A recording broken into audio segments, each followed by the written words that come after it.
Bugün sizi Bulgaristan'ın en büyüleyici şehirlerinden biri olan Filibe'ye, yani Plovdiv'e götürüyorum. Hazırsanız beraber sokakları keşfe çıkalım.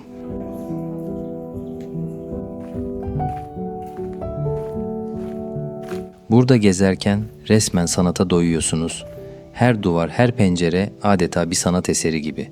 Zaten Filibe, Avrupa'nın kültür başkentlerinden biri seçilmiş, boşuna değil yani.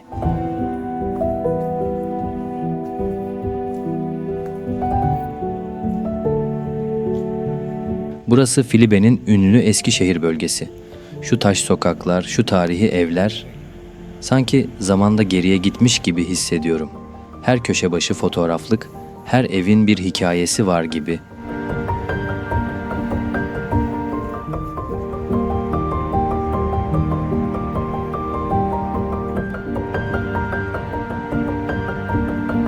Günümüzde Filibe Bölge Etnografya Müzesi, tarım, el sanatları, kumaş ve giyim, mobilya ve iç mekan, müzik aletleri, dini eşyalar ve sanat eserleri sergileri arasında dağılmış 40 binin üzerinde sergiden oluşan bir koleksiyona sahiptir. Ayrıca müzede bilimsel arşiv, kütüphane ve fotoğraf arşivi de bulunmaktadır.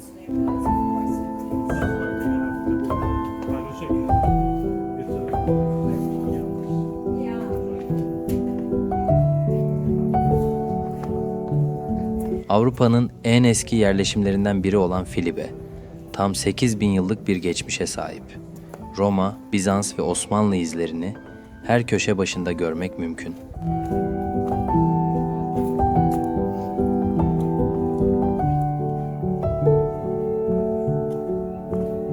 Filibe'nin tarihi evleri her biri farklı bir hikaye anlatıyor. Bu dar sokaklar arasında kaybolmak ise tam bir zaman yolculuğu.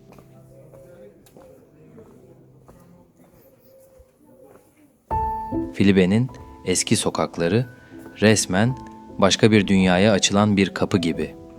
Arnavut kaldırımları üzerinde yürürken sanki her taşın altında bir hikaye yatıyor gibi hissediyorsunuz. Şu renk boyalı, çıkmalı ahşap evler yok mu? Her biri yüzyıllardır ayakta. Öyle zarif, öyle estetik yapılmışlar ki insan bakmaya doyamıyor. Bir evin penceresinden sarkmış sardunyalar, bir diğerinin kapısında asılı eski bir tokmak. Her ayrıntı ayrı bir güzellik.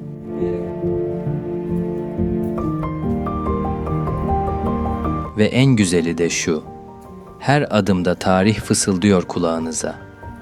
Osmanlı'dan kalma izler, Bulgar milli uyanış döneminden kalma evler. Bazen bir taş duvarın üstünde küçük bir yazı görüyorsunuz.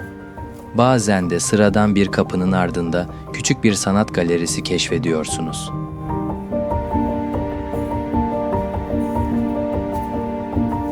Bu sokaklarda acele etmeye hiç gerek yok. En güzeli, kafanıza göre dolanmak. Bir sokaktan sapıp hiç bilmediğiniz bir avluya düşmek, işte o zaman anlıyorsunuz. Burada yürümek bile başlı başına bir keşif.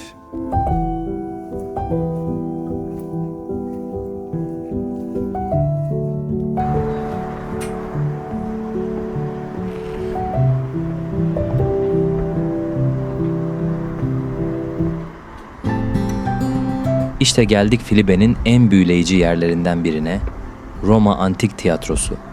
Açıkçası daha önce fotoğraflarda görmüştüm ama yakından görünce etkisi bambaşka. Burası 2. yüzyıldan kalma, yani neredeyse 1800 yıllık bir yapı.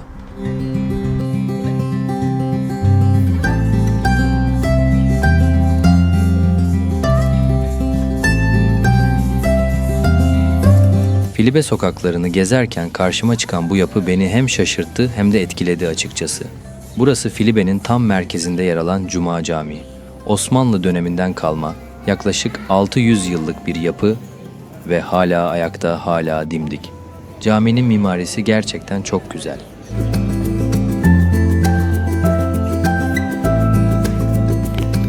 Filibe'nin o taş sokaklarını, tarihi evlerini doya doya gezdim.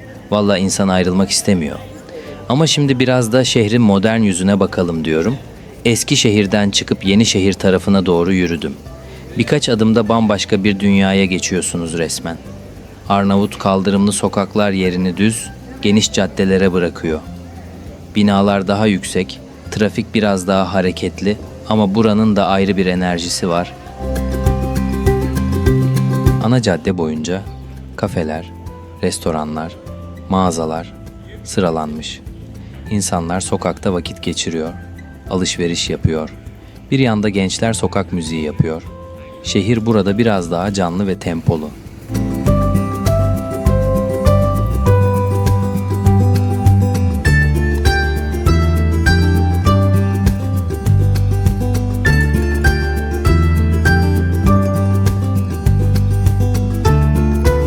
Ve işte geldik Filibe'nin en yaratıcı ve en canlı yerlerinden biri olan Kapana'ya. Adı üstünde kapan yani tuzak demek. Ve gerçekten de öyle. Bir girdin mi kolay kolay çıkamıyorsun. Renkli duvarlar, dar sokaklar, her köşede başka bir detay resmen insanı içine çekiyor. Burası tam bir sanat mahallesi. Duvarlarda grafitiler, rengarenk bayraklar. Adım attığın her yerde farklı bir ifade, farklı bir ruh var.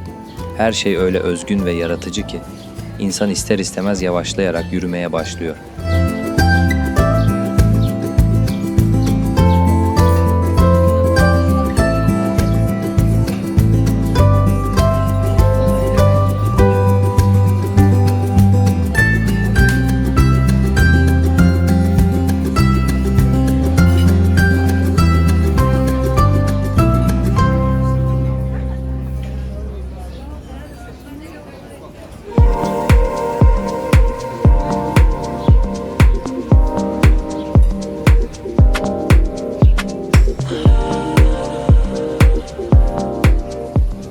Bu bölgede kafeler harika.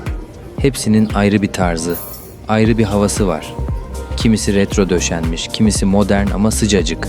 Birine girip kahveni alıyorsun, sonra hemen karşısında bir sanat atölyesi. El yapımı, ürünler satan minik dükkanlar. Tam anlamıyla ilham veren bir yer.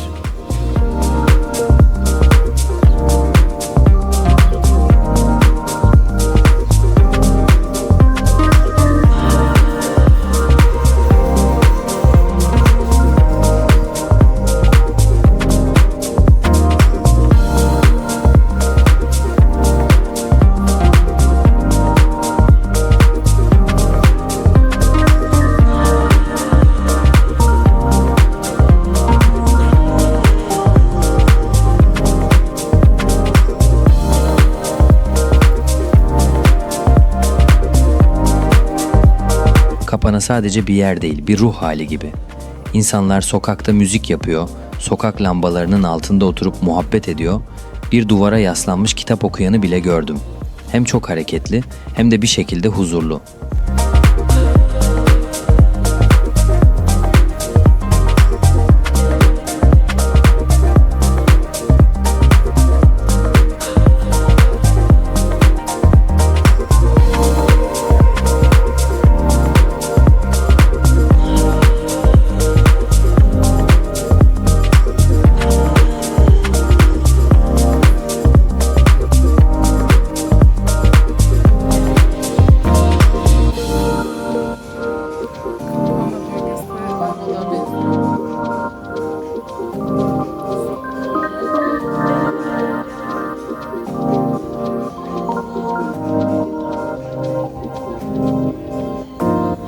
Gündüzü ayrı güzel ama Kapana'nın gecesi. İşte o bambaşka bir dünya. Akşam çöker çökmez buranın ruhu birden değişiyor. Sokak lambaları yanıyor, kafe ışıkları sokağa taşıyor, her yer bir anda daha da büyülü bir hal alıyor.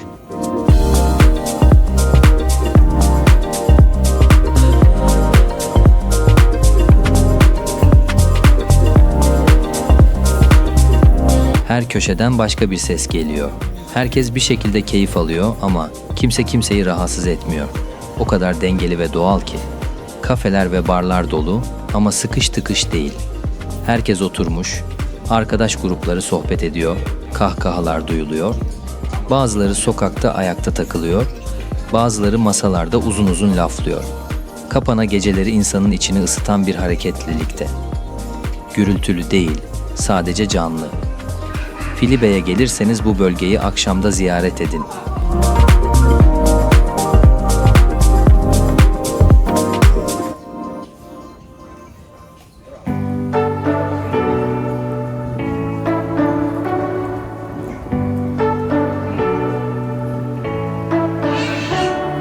You say you don't wanna get in trouble, that you're doing fine cause you got me.